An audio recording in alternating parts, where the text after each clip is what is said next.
Good afternoon, Bulldog fans, and welcome to In the Red Zone with our head football coach, Ryan Taylor. Coach, welcome back. Hey, man, good to see you again. It's good to see you, man. We've been on a two-game road trip, conference football, big-time part of the year. Things have played very, very well for us going to the enemy's territory, so to speak. And we'll start out with the first night of the conference game. Miami, I have a friend a coaching buddy who is from Miami. We call it Miami, but he's Miami. The Northeast Oklahoma Norsemen. Yes, sir. We pretty much handled business 42-0 for our first conference win. So give us a quick overview of that game. Thought that was a great team win, and I'll tell you what, I butcher that name every year too. I always call it Miami. But Miami, Oklahoma, man, it was a great team win in all three phases. Offensively, defensively, and special teams, we scored on all three phases, so I think that's big. No turnovers. I thought it was a really good game for us. It seems like forever ago, but, man, we're right in the thick of things, and I thought that was a good road trip for our guys. But, man, yeah, I think anytime you score on all three phases, man, that's a successful night. So, Coach, that is a long trip. I remember back in '84, we went up there and played at night, drove home that night and got in at, probably 6 o'clock in the morning. Coach said, hey, you guys get a quick nap and see you up here for film at 3. Yes, so I guess it's the same kind of thing for you guys too. Well, I'm lucky that we played that game at 11 a.m. Oh, so, yes. man, we were done and on the bus at 3:30. Got back about, 10 p.m. that night. Okay. So it wasn't as late as as late as you mentioned. So that's why we like to play that game early. But, man, it is a long road trip. It is. It is. And a good one. Yes, sir. This go round. All right, so that leads us to game 2, big game against Kilgore, number 3 in the nation at the time we played them. We're at their place, and, Coach, it looks like a game of 2 different halves. The first half, at the end of the first half, we're down 13-0, and so with that going on, what was your halftime message to the team? Well, like you said, it was surely a game of 2 halves. It seemed like the first half took forever. We just could not get the ball off the ground offensively. And I think going into halftime, our defense played extremely well, man. They were dealt some tough situations. I know that they gave up 13 points, but, we put them in some bad situations because we just could not be efficient on offense. So we're going into half. We just talked about the guys, just do your job. We're in the right places. Just do your job better than them, and let's come out with a little more violence than them. And, I feel like the second half we really came out and we were able to run the football and stop the run on defense. And I think that kind of made them one-dimensional. We were able to score and be efficient on our drives. Starting with our opening drive in the second half, we went down and scored a touchdown and made it 13-7 real quick, and now it's a new ball game. And our guys just kept rallying, and I was really proud of our rally and our enthusiasm. I thought that the guys did a really good job just answering, all the adversity that we dealt with in that night. Because it's always a tough game going over to Kilgore, in those pine trees, man. Yes. It's man, I don't care what time of the year it is, going over and facing those guys are always a good ball team. And, Coach Gooden, he does a great job over there, but I was just proud of our guys and how resilient they were. Well, that's great because there in the fourth quarter, Kilgore scores first, and they're up 20-10. Yep. And then the next thing you know, the Bulldogs go down. We score halfway into the fourth quarter, cut the lead to 3, and then the next thing you know, with 1:25 left, we end up scoring and taking the lead for good right there, and ended up pulling out the game. So at the end of that game, 2 different halves. Just do your job, do your thing. At the end of the game, I know everybody was pumped and excited. So what was your message there to the team after that big win? Well, I thought there was a big critical part in the game on that 4th and goal where we could have easily just went for a field goal to tie the game and kind of play conservative or go for the touchdown and go for the win and really put the chips on our side on that one and, I can force them to get a touchdown.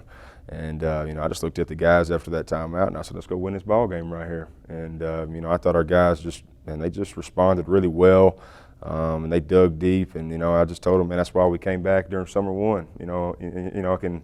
All that grind that we did this summer, it just comes down to those little moments in games, and that was just a huge part. And, I thought it was just really good, and our guys just really responded. And I told them after the game, I said, all week long you're going to have people, just to telling you how good of a job you are, and a pat in your back and telling you that you did a great job, But now we got to focus on Blinn.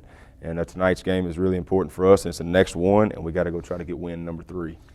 So after that big win, and as you go into this week and start your preparation, what were some of the points of emphasis that you guys were really honed in on and focused in on as you prepared this week? Well, I think, you're right in the middle of the season, and, nobody can hide who they really are at this point, because you're going to watch the film and, you're going to see who, from a week to week, who teams really are, in different situations. And, we just got to go continue to be better at what we're doing. And I think that's just a day-to-day mentality on Tuesday's practice, Wednesday's practice, Thursday's practice, just as far as the little things, honing in on that and our technique and our alignment, and just being really, really, really critical in that aspect, and just continue to be who we are.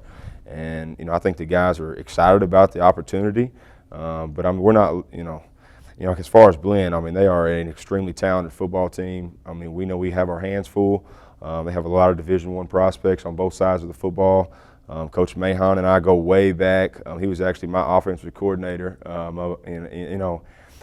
in a 2007 and 8 at Tyler, and then he became a head coach at Blinn. So I've got some pretty deep ties with Coach Mahan. So we go way back.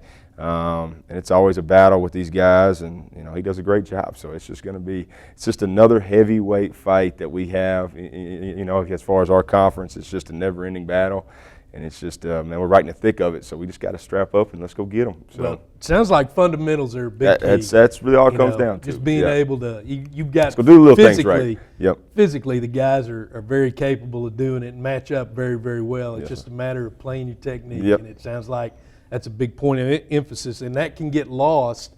Like you said, you're in the middle of the season. That can get lost as the season goes on, but I think it's really great that you guys are continuing to stress those fundamentals, because they do pay off. So you mentioned Blinn. Let's talk a little bit about them. What are some of the key points that make Blinn, even though they're winless in conference play, they're still a high caliber football team, and each and every week you got to go out and prove yourself anyway. So what are some things we need to be looking for in a Blinn team? Well, I think Blinn is a really talented team. A year in and year out. Coach Mahan has done a great job with them. They've got a bunch of Division I prospects, like I mentioned, on all sides of the ball. Their quarterback is a bounce back from Louisville, a very talented kid that can run. They've got a couple of defensive linemen that are really talented kids that are getting highly recruited. So it's going to be a fun matchup, man. It's just, it's exciting to see us grow at this point in the season. I think it's just a good group of kids to be around. They're really eager for the opportunity, and I'm just excited about it tonight and see what we do. Well, what do you think? Let's talk about the Bulldogs in general now. We've talked about Blinn a little bit, and you've got an idea of what type of team they are.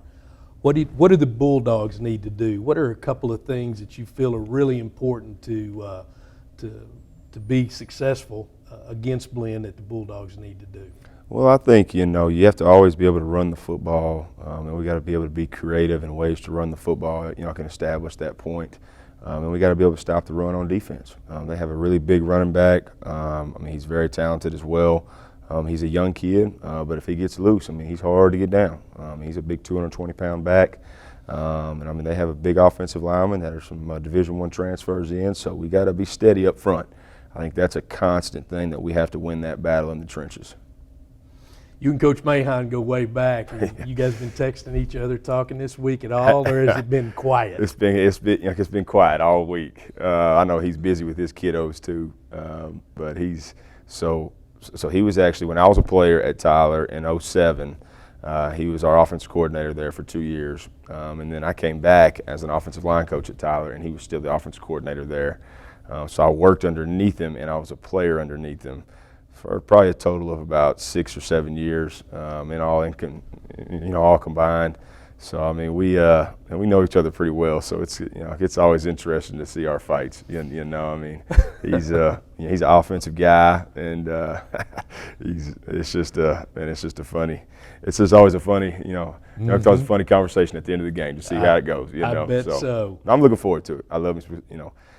Coach Mahan, he did a lot for me in my career, as a player and a coach. So I can't thank him enough. So he's a big part in he's a big part in my life. So Friendships are great. yep. And any other time, hey, how you doing? Great to see you. Oh yeah. Nothing but love. When you get between the lines, it's a whole different ball game. Let's go win the game. You know. I hear you. That's great. Well, let's go win the football game, Coach. Congratulations on your 2-game winning streak. Thank you. We're looking forward to this afternoon's game. Hopefully we'll be able to do all the things that you've talked about wanting to do and you've prepared, and the guys are ready to go for a big home win. Hall of Fame weekend as well. Big weekend. Got a lot of big guys coming to the game. That's I'm excited. great. That's good. We're sir. excited as well. So Bulldog fans, there you have it. In the red zone with our head football coach Ryan Taylor. 4 p.m. kickoff. Things are looking good. The Bulldogs have found the winning ways, and they're bringing that home to this afternoon against the Blinn Buccaneers. On behalf of head coach Ryan Taylor, I'm your host, Richie Cottrell. Join us again next time for In the Red Zone with Bulldog Football. Go Dogs.